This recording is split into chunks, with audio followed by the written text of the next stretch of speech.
बिस्मिल्लाहिर्रहमानिर्रहीम। अस्सलाम वालेकुम स्टूडेंट्स, जैसा कि आप लोगों को पता है कि हमने फार्मेसी टेक्नीशियन का पार्ट 1 के जो डिफरेंट कोर्सेज़ हैं उनके लेक्चर्स स्टार्ट किए हुए हैं।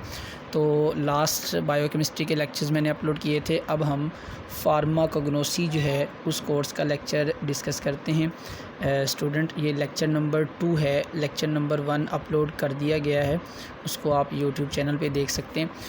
लेक्चर नंबर 1 में चैप्टर नंबर 1 डिस्कस किया गया है, फार्माकोग्नोसी का इंट्रोडक्शन वगैरह। लेक्चर नंबर 2 में स्टूडेंट्स हम चैप्टर नंबर 2 डिस्कस करेंगे और वो उसका नाम है क्रोड ड्रग्स। अब पहले तो हम क्रोड ड्रग्स की डेफिनेशन को देखते हैं कि व्हाट आर क्रोड ड्रग्स।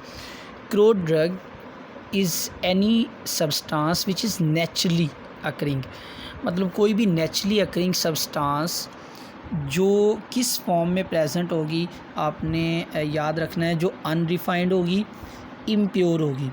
मतलब कोई भी नेचुरली अकरिंग सब्सटेंस जो प्योर फॉर्म में नहीं है और ना ही रिफाइन है, अनरिफाइन है, ठीक है, उसको हासिल कहाँ से किया गया हो?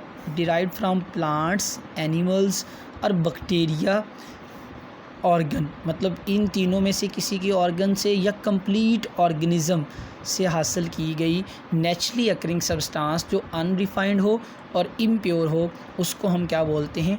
क्रोड ड्रग्स। अब स्टूडेंट्स, इन क्रोड ड्रग्स को हम इस्तेमाल किस लिए करते हैं या इनका पर्पस क्या है? तो वहाँ ये नीचे पॉइंट्स में लिखा हुआ है, इंटेंडेड फॉर यूज़ इन, किस लिए यूज़ करते हैं? डायग्नोस ऑफ डिज़ीज़, किसी भी डिज़ीज़ को डायग्नोस करने के लिए। डायग्नोस का मतलब होता है पता लगाना, तशख़ीस करना, मतलब डिज़ीज़ के बारे में पता लगाना, उसका प्रॉपर जो है वो डायग्नोस करना। एक तो ये है कि लैब टेस्ट के ज़रिए आप जो है वो किसी भी डिज़ीज़ को डायग्नोस करते हो, लेकिन यहाँ पे क्रोड ड्रग्स को भी अगर आप डिज़ीज़ के डायग्नोस के लिए इस्तेमाल करते हो तो वो क्रोड ड्रग्स को इस्तेमाल किया जा सकता है। उसके बाद एक cure and treatment. Students, cure के लिए भी और ट्रीटमेंट के लिए भी जो है वो डिफरेंट डिज़ीज़ के ट्रीटमेंट और क्योर के लिए हम क्रोड ड्रग्स को इस्तेमाल करते हैं। अब यहाँ पे क्वेश्चन आता है कि क्योर और ट्रीटमेंट में क्या डिफरेंस है?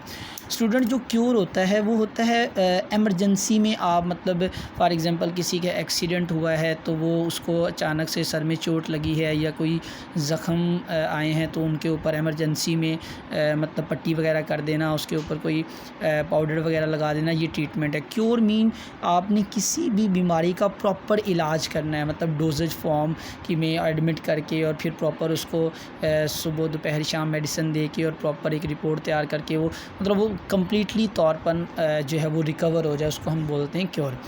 उसके बाद प्रिवेंशन ऑफ डिज़ीज़, मतलब क्रोड ड्रग्स को हम प्रिवेंशन ऑफ डिज़ीज़ के लिए भी इस्तेमाल करते हैं, बीमारियों से बचने के लिए। तो स्टूडेंट, ये इसकी डेफिनेशन है। ये डेफिनेशन MCQs में भी आ सकती है, ठीक है, और अलग से शॉर्ट क्वेश्चन भी आपसे पेपर में पूछा जा सकता है कि define crude drugs and discuss its classification. तो हम इसका सेकंड जो है वो पोर्शन देखते हैं, क्लासिफिकेशन ऑफ क्रोड ड्रग्स। अब स्टूडेंट, जो डिफरेंट क्रोड ड्रग्स हैं उनको क्लासीफाई करने के डिफरेंट वेज़ हैं। फर्स्ट वे है मॉर्फोलॉजिकल मेथड। मॉर्फोलॉजिकल मेथड के ज़रिए आप क्रोड ड्रग्स को क्लासीफाई कर सकते हैं, मतलब उनको जो है वो क्लासेस में डिवाइड कर सकते हैं कि कौन सी ड्रग्स कैसी होंगी, ठीक है। उसके बाद सेकंड है टेक्सोनोमिकल मेथड। टेक्सोनोमिकल मेथड होता है उसकी टेक्सोनोमी के लिहाज से, मतलब नेमिंग वगैरह के लिहाज से, फैमिलीज़ क्लासिफिकेशन के लिहाज से।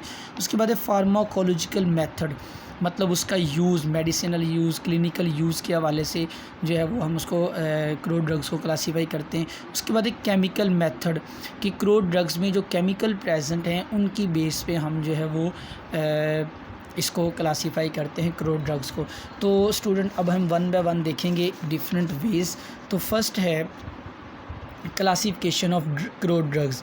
तो फर्स्ट मेथड जो है वो है morphological method. Student, word morph का मतलब ही होता है शेप, मॉर्फ का मतलब ही शेप, ठीक है। इट्स मीन कि क्रोड ड्रग्स में हमने डेफिनेशन में देखा, आप यहाँ पे देख सकते हो, डेफिनेशन में हमने देखा कि ये जो सब्सटेंस है या तो प्लांट से हासिल की जाएगी या एनिमल से हासिल की जाएगी या बैक्टीरिया से।